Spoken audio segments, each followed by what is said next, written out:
Olha só, por séculos, uma tensão silenciosa acabou moldando a cultura ocidental. Essa relação bem conflituosa entre a religião e o corpo. Mas de onde vem essa desconfiança toda com o desejo, com a sexualidade, que a gente vê em tantas tradições?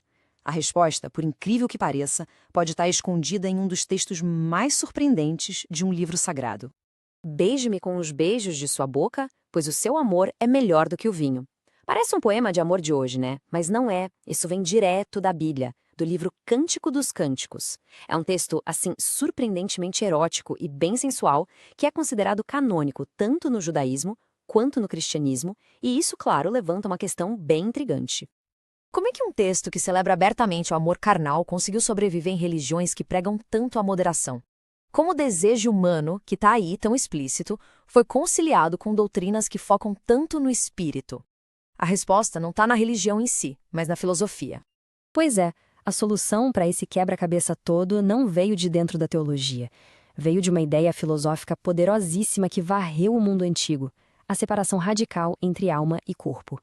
A ideia, que foi popularizada por filósofos gregos como Platão, era bem simples, mas revolucionária. Corpo e alma são coisas totalmente separadas. O corpo era visto como uma casca, sabe, temporária, material, que se corrompe. A alma, por outro lado, era a essência pura, eterna, espiritual, o nosso verdadeiro eu. E nesse sistema, os desejos do corpo viraram o quê? Obstáculos, distrações que afastavam a alma do seu propósito divino.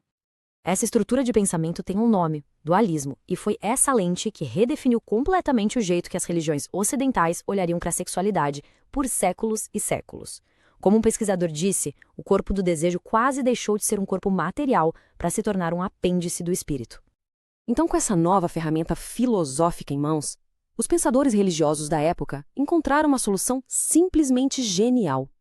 Eles não precisavam tirar o Cântico dos Cânticos do livro sagrado, eles só precisavam dar uma nova interpretação para ele.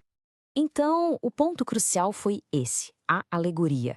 O poema deixou de ser lido ao pé da letra, sabe, como uma história de amor entre duas pessoas. Em vez disso, ele virou uma grande metáfora. Para os judeus, passou a ser uma alegoria do amor de Deus por Israel. Para os cristãos, o amor de Cristo pela Igreja. E assim, o erotismo físico foi neutralizado, transformado em amor espiritual. Essa foi uma manobra intelectual brilhante, se a gente parar para pensar. Primeiro, partia-se do significado literal, bem erótico.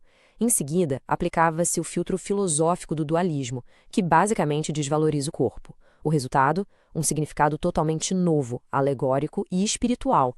O desejo carnal não foi apagado, ele foi, digamos, redirecionado e elevado para um plano divino.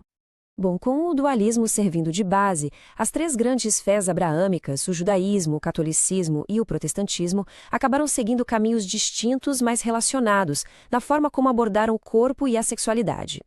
É impressionante como uma mesma raiz filosófica floresceu de maneiras tão diferentes. No judaísmo, a influência medieval trouxe mais restrição. O catolicismo manteve uma suspeita constante em relação ao corpo. E o protestantismo, especialmente com os puritanos, levou essa ideia do corpo como uma prisão ao extremo. Vamos dar uma olhada em como isso aconteceu em cada tradição. No judaísmo, o caminho foi bem complexo. Textos talmúdicos bem antigos eram até abertos sobre o erotismo dentro do casamento. Mas uma corrente muito influente, moldada pela filosofia medieval europeia, ganhou força. Pensadores como Maimônides começaram a ver o corpo quase como um mal necessário, o que acabou aproximando a visão judaica da visão cristã, com toda aquela desconfiança da matéria. Já o catolicismo, esse se destaca pela consistência. Desde os seus primórdios, muito influenciado pelo pensamento ascético grego, o sexo foi visto como algo perigoso. O ideal supremo? O celibato. Dentro do casamento, o sexo encontrou sua única justificativa na procriação. O prazer por si só se tornou um território bem suspeito. E, por fim, o protestantismo. A reforma, especialmente por meio de João Calvino e do movimento puritano, levou o dualismo a um extremo. Na visão de Calvino, o corpo é literalmente a prisão do espírito. O sexo, mesmo permitido no casamento, não é visto como algo bom em si, mas como uma concessão, uma forma de evitar o pecado maior da luxúria. Em muitos círculos, isso levou a uma verdadeira demonização do corpo.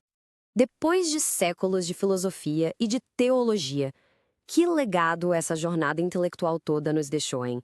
Qual é o impacto duradouro dessa grande separação entre corpo e alma. A principal consequência é que essa ideia filosófica antiga não ficou só nos textos teológicos. Ela foi filtrada por 3 grandes religiões e simplesmente transbordou para a cultura, moldando o Ocidente com uma herança de restrição, de vergonha e de suspeita em relação à sexualidade. Uma herança que, vamos combinar, reverbera até hoje. Isso tudo nos deixa com uma pergunta para refletir. Essa ideia poderosa da antiguidade dividiu o ser humano em 2. De um lado, uma alma pura, do outro, um corpo problemático. A questão que fica no ar é, na nossa cultura, nas nossas vidas, será que a gente já conseguiu realmente juntar os 2 de novo?